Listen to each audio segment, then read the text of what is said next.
How to log into Clipper Card account. Hi everyone, this is Alana from Create, Login and Delete. Let's jump right into the video. First of all, you want to open up any web browser and head over to clippercard.com.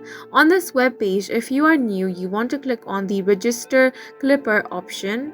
Once you click on this option, over here you want to go through all of this. Now click on the option of Register Now. Then it's going to prompt you to another page. On this page, you will first have to enter your email address. Then you want to create a new password. Make sure that you create a strong password. After you have created your password, you want to select your security question.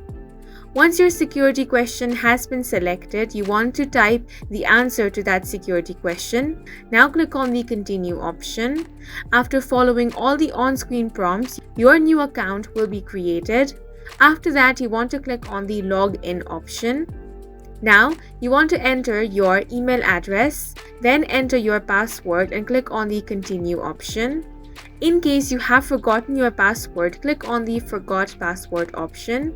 Then over there, you will have to enter your email ID, select your security question, then write down the answer for that, and then you want to click on the Next option. After that, you will be able to reset your password and then log into your account using the new password. And that's it for this video. If you have any questions or confusions, do leave them on the comment section, and don't forget to hit the like button and subscribe for more helpful tutorials.